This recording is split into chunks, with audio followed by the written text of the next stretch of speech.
Hello everyone, I welcome you all in my YouTube channel Priyar commerce classes.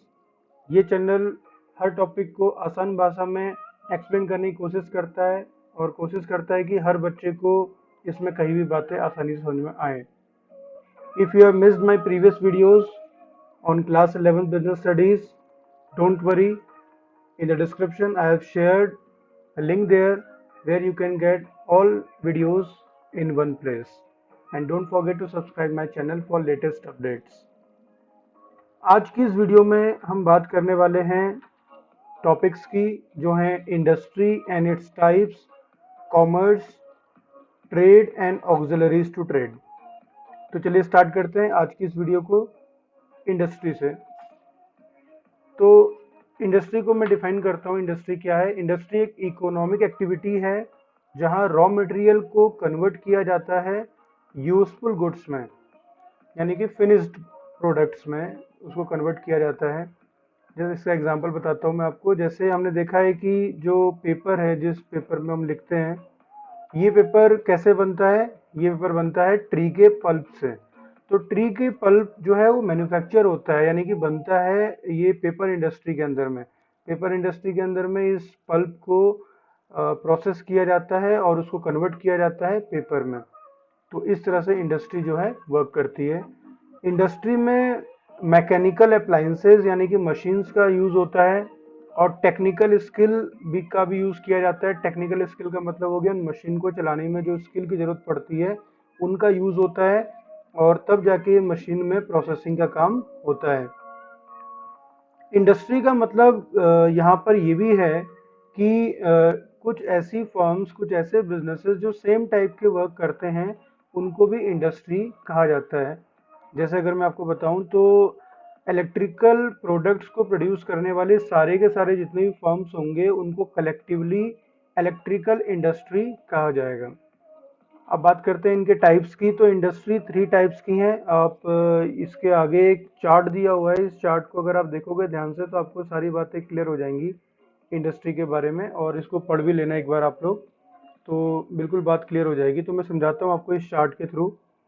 तो industry, अगर business को देखा जाए तो बिजनेस 2 पार्ट में डिवाइड है, इंडस्ट्री एंड कॉमर्स। फिलहाल हम बात कर रहे हैं इंडस्ट्री की, तो इंडस्ट्री से शुरू करते हैं। इंडस्ट्री का मीनिंग मैंने बता दिया आपको। अब बात करते हैं इसके टाइप्स की। तो इसके टाइप है, पहला टाइप है प्राइमरी, दूसरा टाइप है सेकेंडरी एंड तीसरा टाइप है टर्शरी। तो बात करते हैं प्राइमरी इंडस्ट्रीज की।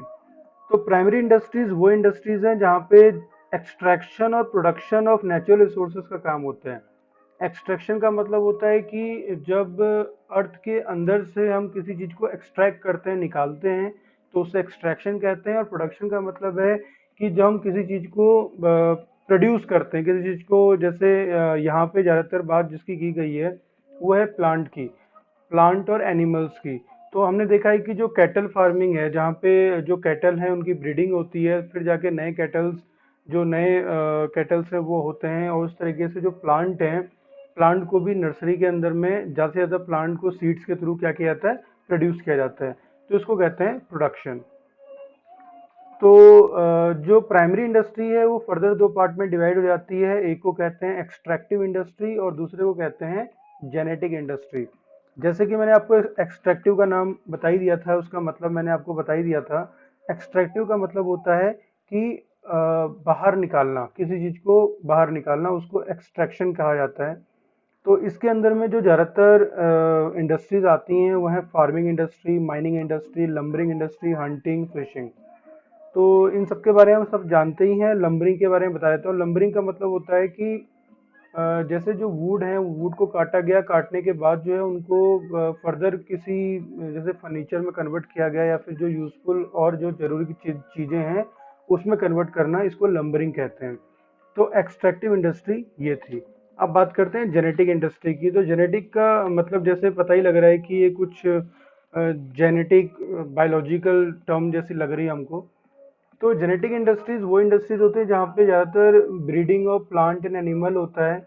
जैसे नर्सरी की मैंने आपको एग्जांपल बता ही दिया था। नर्सरी के अंदर में जो प्लांट्स हैं, सीड्स के थ्रू उनको उगाया जाता है, उनकी देखभाल की जाती है और फर्दर उनको आगे आगे प्रोड्यूस किया जाता है। उसी तरीके से cattle farming, poultry farming, fishing farming, इन सब जगह पे क्या होता है कि कैटल में जो है कैटल्स को ही आगे वो लोग ब्रीडिंग करके फिर और कैटल्स होते हैं। पोल्ट्री फार्म में एग्स को प्रोड्यूस किया जाता है और इस तरीके से फिशिंग में ज़्यादा से ज़्यादा मछलियों को बनाया जाता है ताकि फिर उनको सेल करके जो प्रॉफिट है वो अर्न किया जा सके। तो इस तरह की इंडस्ट्रीज को जेनेटिक इंडस्ट्रीज कहते हैं। फिर आता है हमारा सेकेंड टाइप जो इंडस्ट्री का है, वो है सेकेंडरी इंडस्ट्री। सेकेंडरी इंडस्ट्री के अंदर में प्रोसेसिंग और कन्वर्जन होता है।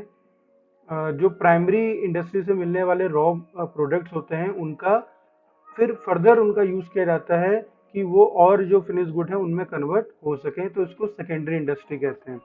तो क्या काम होता है यहाँ पे, ज्यादातर प्रोसेसिंग होती है किस चीज की, जो हमें रॉ मटेरियल प्राइमरी जो इंडस्ट्री है वहां से मिला है उसको हम फर्दर जो अलग फिनिश गुड्स हैं उनमें कन्वर्ट करते हैं।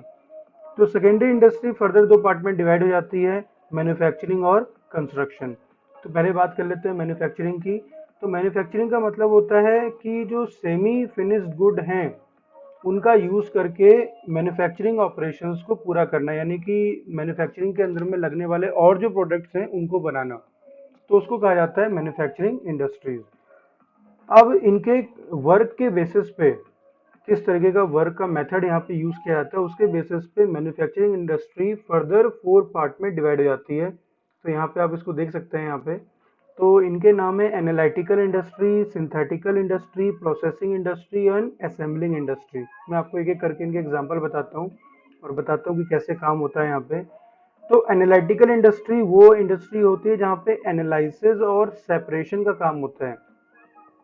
एनालिसिस का मतलब होता है कि उनको ध्यान से देखना, और सेपरेशन का मतलब होता है कि ध्यान से देखने के बाद जो एक जैसी चीजें हैं उनको एक तरफ रखना और जो एक जैसी चीजें हैं उनको एक तरफ रखना। तो जो सेम मटेरियल होते हैं उनमें से अलग अलग मटेरियल को निकालना, इसी को कहते हैं एनालिटिकल इंडस्ट्री। जैसे ऑयल रिफाइनरी के अंदर में होता है, हमारे पास क्रूड ऑयल आता है, हम उस क्रूड ऑयल से उसको डीजल में और उसको पेट्रोल में इस तरीके से उसको अलग अलग करते हैं, फिर और भी बहुत सारे प्रोडक्ट बनते हैं उसके। तो इसको कहते हैं एनालिटिकल इंडस्ट्री। दूसरी इंडस्ट्री आती है सिंथेटिकल इंडस्ट्री, जिसके अंदर में क्या होता है कि बहुत सारे प्रोडक्ट को कंबाइन करके एक नया प्रोडक्ट बनाया जाता है। जैसे कि इसका एग्जांपल है सीमेंट इंडस्ट्री। वहाँ पे क्या होता है कि हमने देखा है कि सीमेंट को बनाने के लिए जो हम घर बनाने के लिए सीमेंट का यूज करते हैं, उसको बनाने के लिए बहुत सारी चीजों को मिला के जो है सीमेंट जो है, कंक्रीट जो है वो उसको बनाया जाता है, उसको मतलब कि सीमेंट में कन्वर्ट किया जाता है। तो उन सभी चीजों को मिक्स करके बनाने वाला जो काम होता है उसको सिंथेटिकल इंडस्ट्री कहते हैं। फिर आता है तीसरा इंडस्ट्री, प्रोसेसिंग इंडस्ट्री। प्रोसेसिंग के अंदर में क्या होता है कि मैन्युफैक्चरिंग के बहुत सारे स्टेजेस होते हैं और उस सारी स्टेजेस के ऊपर में अलग अलग चीजें जो है बन के तैयार होती हैं। जैसे अगर मैं एग्जांपल दूं इसका आपको, शुगर इंडस्ट्री। शुगर बनाने के लिए जो उसका बाई प्रोडक्ट है, यानी कि ऑटोमेटिकली बन के तैयार हो जाता है, गुड़ जैसे बन के तैयार हो जाता है। तो ऐसी इंडस्ट्री जहाँ पे अलग अलग मैन्युफैक्चरिंग स्टेप्स में अलग अलग चीजें जो है बन के निकल के आ रही हैं, उनको कहा जाता है प्रोसेसिंग इंडस्ट्री। फिर आता है assembling assembling industry. Assembling industry के अंदर में क्या होता है कि डिफरेंट कंपोनेंट्स को असेंबल करके यानी इकट्ठा करके एक नए प्रोडक्ट में कन्वर्ट करना। जैसे हमने देखा होगा कि कंप्यूटर को असेंबल किया जाता है। कंप्यूटर का मॉनिटर जो है वो अगर डेल का है तो जो हमारा उसका सीपीयू होगा, हो सकता है कि वो किसी और कंपनी का हो सकता है एलजी का हो सकता है कि जेब्रॉनिक्स का हो सकता है किसी और कंपनी का हो। तो असेंबलिंग के अंदर में क्या होता है कि डिफरेंट कंपोनेंट्स जो अलग अलग ब्रांड के हो सकते हैं उनको कंबाइन करके एक नया प्रोडक्ट को बनाया जाता है, उसी को असेंबलिंग कहते हैं। तो ज़्यादातर कार, टेलीविज़न, कंप्यूटर के अंदर में असेंबलिंग इंडस्ट्री का यूज़ होता है। फिर आता है हमारा जो नेक्स्ट टाइप है इसका सेकेंडरी इंडस्ट्री का, वो है कंस्ट्रक्शन इंडस्ट्रीज। तो कंस्ट्रक्शन इंडस्ट्रीज के अंदर में क्या होता है कि ज़्यादातर जिस जगह पर इंजीनियरिंग और आर्किटेक्चरल स्किल का यूज़ किया जाता है, ऐसी जगह पे और ऐसी चीज़ को कंस्ट्रक्शन इंडस्ट्रीज कहते हैं। जैसे हमने देखा होगा जो बड़े बड़े ब्रिजेस बनते हैं, रोड्स बनती हैं, डैम्स बनते हैं, वहाँ पे वो ऐसे नहीं बन जाते हैं, उनको बनाने के लिए प्रॉपर तरीके से अच्छी इंजीनियरिंग का यूज़ किया जाता है और अच्छे आर्किटेक्चरल स्किल का यूज़ किया जाता है, तब जाके कहीं जाके इतने बड़े प्रोजेक्ट जो है बन के तैयार होते हैं। तो इनको कहा जाता है कंस्ट्रक्शन इंडस्ट्रीज। फिर आता है हमारा जो इंडस्ट्री है उसका थर्ड पार्ट जो है टर्शरी इंडस्ट्रीज। टर्शरी इंडस्ट्रीज को सर्विस इंडस्ट्री भी कहते हैं। और सर्विस इंडस्ट्री क्यों कहते हैं तो इसका मतलब मैं बताता हूँ आपको। सर्विसेज का मतलब होता है फैसिलिटीज। ऐसी इंडस्ट्री जो प्राइमरी जो इंडस्ट्री थी और जो सेकेंडरी इंडस्ट्रीज थी इनको एड का काम करते हैं। एड का मतलब हेल्प का काम करते हैं। तो ऐसी इंडस्ट्रीज को सर्विस इंडस्ट्री या टर्सरी इंडस्ट्रीज कहा जाता है। तो इन इंडस्ट्रीज के बारे में आगे हम पढ़ने वाले हैं, बहुत ब्रॉड में पढ़ने वाले हैं इन सब चीज़ों के बारे में। तो ये सारी इंडस्ट्रीज जो हैं वो ट्रेड को आसान करने में हेल्प करती हैं। यानी कि जो सामान है जो प्रोड्यूसर से लेकर के कंज्यूमर तक की जो पहुंच रहा है उसके बीच में जितनी भी प्रॉब्लम्स हैं उन सारी प्रॉब्लम्स को सॉर्ट आउट करती है ये इंडस्ट्री। इसको कहते हैं टर्शरी इंडस्ट्री। इसके बाद आता है हमारा नेक्स्ट टॉपिक कॉमर्स। अगर आप देखो यहाँ पे तो ये कॉमर्स है यहाँ पे। तो कॉमर्स फर्दर दो पार्ट में डिवाइड होता है, trade and auxiliaries to trade. तो पहले मैं आपको कॉमर्स का मीनिंग बता देता हूँ। कॉमर्स का मीनिंग बिल्कुल सिंपल है। कॉमर्स के अंदर में ट्रेड भी आता है और ऑक्सिलरीज टू ट्रेड भी आता है। ट्रेड का मतलब होता है buying and selling of goods, जो है इसको ट्रेड कहते हैं। और जो ऑक्सिलरीज टू ट्रेड का मतलब, ऑक्सिलरी का मतलब यहाँ पे एड है और एड का मतलब हेल्प होता है, यानी ट्रेड को हेल्प करने वाली एक्टिविटीज। तो ट्रेडिंग एक्टिविटीज और ट्रेड को हेल्प करने वाली एक्टिविटीज ये कंबाइनली मिला के कॉमर्स बनती हैं। तो कॉमर्स में जो एक कॉमर्स क्या करता है कि एक नेसेसरी लिंक बनाता है किसके बीच में, बाइंग और सेलिंग के बीच में, यानी कि प्रोड्यूसर और कंज्यूमर के बीच में। कॉमर्स कॉमर्स में जो एक्टिविटीज आती हैं ये ज़्यादातर उन प्रॉब्लम्स को दूर करती हैं जो प्रोड्यूसर और कंज्यूमर के बीच में गुड्स पहुंचने में जो प्रॉब्लम्स आती हैं, हिंड्रेंसेस आती हैं, उन सबको दूर करने में कॉमर्स जो है वो मदद करते हैं। कॉमर्स की एक्टिविटीज उनको मदद करती हैं। अब इसको ब्रॉड में पढ़ने वाले हैं कि ट्रेड क्या होता है और ये सब चीज़ें क्या होती हैं। तो जितने भी टॉपिक्स हैं मैं आपको इसी चार्ट के थ्रू समझा दे रहा हूँ कि फिर आप इसको पढ़ेंगे अपने आप से तो आपको ज़्यादा क्लियर हो जाएगा बिल्कुल। फिर आता है ट्रेड के बारे में बात करते हैं। ट्रेड क्या होता है। तो ट्रेड जो है देख देख सकते हैं आपकी ट्रेड दो पार्ट में डिवाइड होता है, इंटरनल ट्रेड और एक्सटर्नल ट्रेड। तो पहले ट्रेड तो मैंने बताई दी आपको, buying and selling of goods को ट्रेड कहा जाता है। ट्रेड दो पार्ट में डिवाइड होता है, इंटरनल और एक्सटर्नल। इंटरनल का मतलब होता है कि कंट्री के अंदर होने वाला जो ट्रेड होता है उसको इंटरनल ट्रेड कहते हैं। और कंट्री के बाहर जो ट्रेड होता है, यानी कंट्री से जो ट्रेड होता है बाहर की तरफ, दूसरी कंट्रीज की तरफ, उसको एक्सटर्नल ट्रेड कहा जाता है। अब मैं आपको इसका और बताता हूँ इंटरनल ट्रेड के बारे में। इंटरनल ट्रेड फर्दर दो पार्ट में डिवाइड होता है, होलसेल ट्रेड और रिटेल ट्रेड। अब ये होलसेल ट्रेड और रिटेल ट्रेड क्या होता है। होलसेल का मतलब होता है बल्क में सामान खरीद कर, जब जो प्रोड्यूसर है वो क्या करता है कि वो सामान बहुत ज़्यादा बनाता है। अगर कोई एक इंडस्ट्री है तो वो इंडस्ट्री क्या करती है, बहुत सारा सामान एक साथ बनाती है। तो ये जो होलसेलर होता है, होलसेलर भी क्या होता है, एक बिजनेसमैन होता है जो इंडस्ट्री से डायरेक्टली सामान को खरीद लेता है। और सामान को वो छोटे अमाउंट में नहीं खरीदता है, बहुत बड़े अमाउंट में खरीदता है और अपने पास उसको स्टोर करके रखता है। और फिर फर्दर जाके जो होलसेलर है वो रिटेलर को सामान बेचता है छोटे छोटे अमाउंट में। रिटेलर का मतलब होता है जो हमारे आसपास जो हमें बिजनेसेस देखने को मिलते हैं उनमें ज़्यादातर जो है वो रिटेल ट्रेड होता है। रिटेल ट्रेड को और अगर समझें अच्छी तरीके से तो जिन दुकानों में हमें अलग अलग ब्रांड के सामान एक साथ मिल जाते हैं उनको रिटेल ट्रेड कहा जाता है। और होलसेल में क्या होता है कि एक ही ब्रांड की ज़्यादातर ज़्यादा चीज़ें उसको वहाँ देखने को मिलती हैं, उसे होलसेल ट्रेड कहते हैं। अभी आगे जब हम चैप्टर पढ़ेंगे तो हमें होलसेल और रिटेल ट्रेड के बारे में ज़्यादा जानने को मिलेगा। फिलहाल बात करते हैं एक्सटर्नल ट्रेड की। तो एक्सटर्नल ट्रेड का मतलब होता है कि ऐसा ट्रेड जो कंट्री के बाहर होता है, कंट्री के बाहर को होता है, उस ट्रेड को कहा जाता है external trade. External trade further तीन पार्ट में डिवाइड होता है, इंपोर्ट, एक्सपोर्ट और एंट्रेपोर्ट। तो बात करते हैं इनके बारे में। इंपोर्ट का मतलब होता है अगर हमारी कंट्री इंडिया है, हम किसी दूसरी कंट्री से, जैसे अमेरिका से, या फिर हम चाइना से, या फिर ऑस्ट्रेलिया से, या फिर पाकिस्तान से, या फिर नेपाल से, या किसी भी कंट्री से अगर हम ट्रेड करते हैं, यानी कि वहाँ का सामान अपनी कंट्री में लेके आते हैं, तो इसको कहा जाता है इंपोर्ट करना। एक्सपोर्ट का मतलब होता है जब हमारी कंट्री का सामान दूसरी कंट्रीज में जाता है, तो उसको कहते हैं एक्सपोर्ट करना, यानी कि हमारी कंट्री का सामान दूसरी कंट्री में देना। एंटरपोर्ट का मतलब होता है कि इंपोर्ट एक्सपोर्ट दोनों साथ में हो रहा है, यानी एक कंट्री जो है उसी कंट्री से उस कंट्री को एक्सपोर्ट भी करती है, सेम कंट्री को, और उसी कंट्री से इंपोर्ट भी करती है, तो उसको कहते हैं एंटरपोर्ट। तो इस तरीके से जो एक्सटर्नल ट्रेड है वो मैंने बता दिया आपको क्या क्या होता है, उन्हीं के बारे में यहाँ पे आगे भी डिस्कस किया गया है। अब आता है हमारा main point, auxiliaries to trade, जिसको यहाँ पे ब्रॉड तरीके से डिस्कस किया गया है। तो ऑक्सिलरीज टू ट्रेड को डिस्कस कर लेते हैं एक बार, मैं आपको दिखा देता हूँ कि कहाँ से कहाँ तक आएगा इसके अंदर में। तो देखिए कॉमर्स है, कॉमर्स पूरा का पूरा मैंने आपको डिफाइन कर दिया है। इसके अंदर मेक इन इंडिया है, वो समझा देता हूँ थोड़ी देर में आपको मैं, चलो समझा ही देता हूँ मैं। मेक इन इंडिया एक प्रोग्राम था जो 25 सितंबर 2014 को हमारी जो मोदी गवर्नमेंट थी उसने लॉन्च किया था। और जो मेन ऑब्जेक्टिव रखा गया था इस प्रोग्राम का वो था जॉब क्रिएशन और स्किल इन्हेंसमेंट। जॉब क्रिएशन का मतलब है कि कंट्री के अंदर में अब जैसे कि जो सामान बनता था पहले, वो उसके अंदर कहीं लिखा होता है मेड इन कोरिया, कहीं लिखा होता है मेड इन ताइवान, कहीं लिखा होता है मेड इन चाइना, कहीं लिखा होता है मेड इन कैलिफोर्निया। इस तरीके से जो है ये सामान कहाँ बन रहे हैं, उन कंट्रीज के जहाँ पे मैंने नाम लिया उन कंट्रीज के अंदर में बन रहे हैं।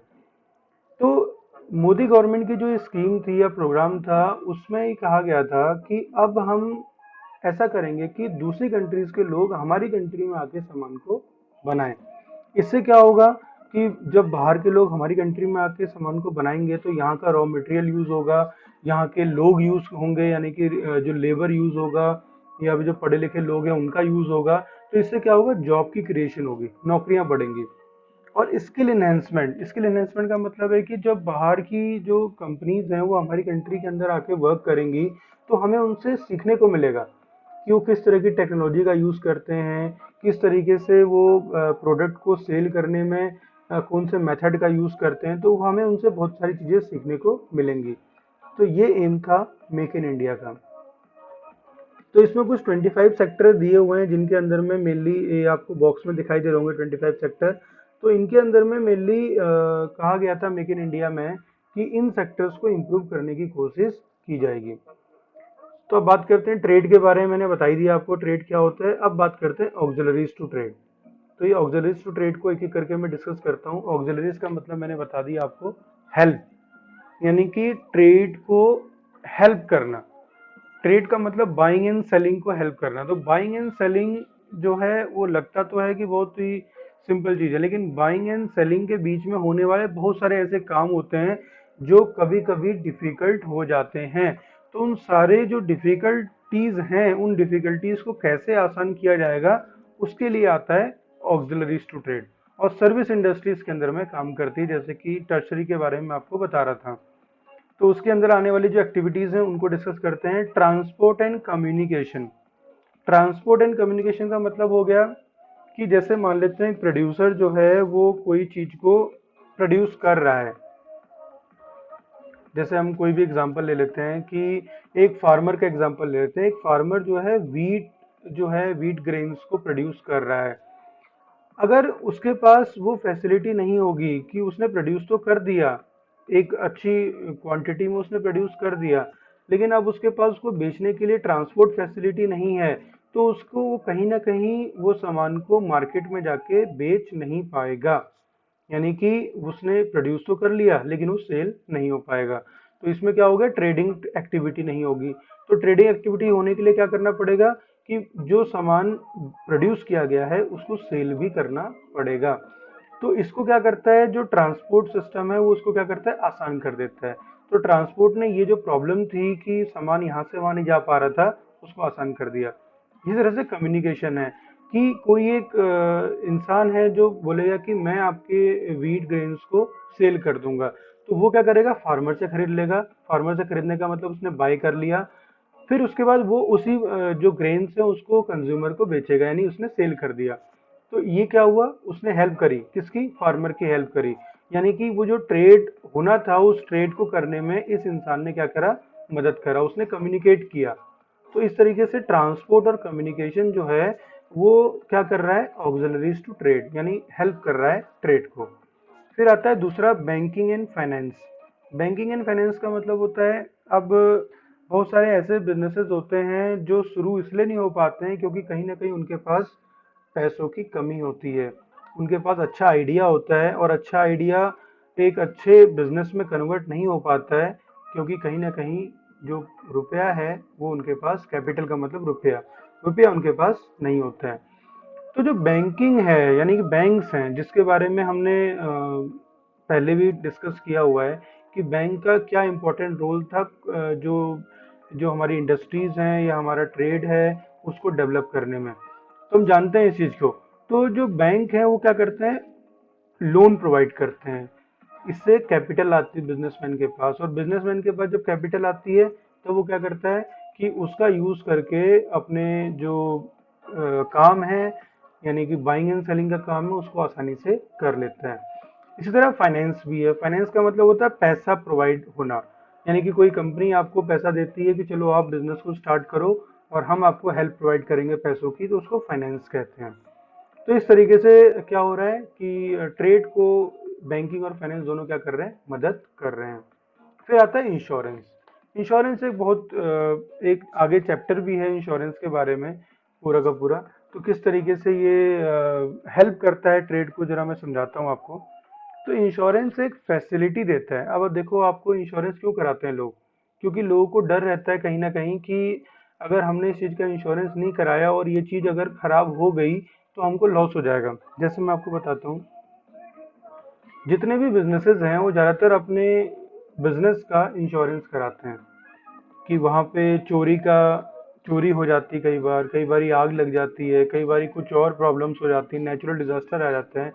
तो उस केस में अगर इंश्योरेंस नहीं कराया होगा तो कहीं ना कहीं वो बिजनेस जो है वो जिस तरीके से चल रहा था फिर वापस से उसको उस तरह से चलने में काफी सारा टाइम लग जाएगा। तो इंश्योरेंस क्या करता है कि उसको सेम उसी पोजीशन पे लेके आ जाता है।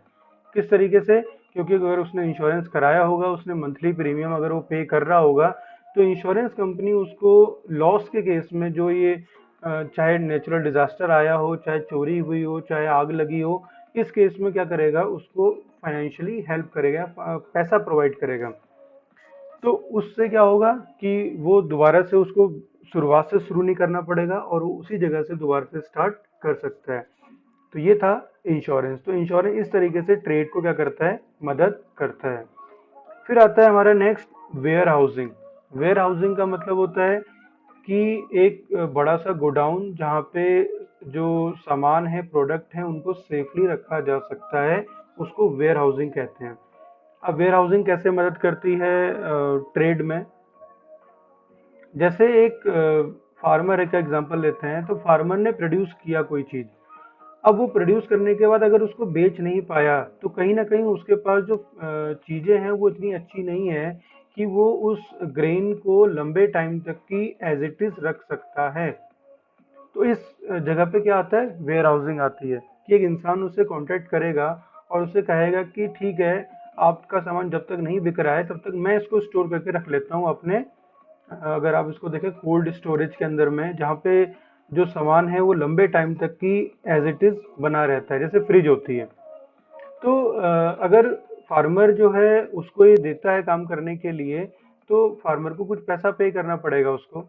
इसी तरीके से जो वेयर हाउसिंग फैसिलिटीज हैं ये प्रोड्यूसर को देती हैं।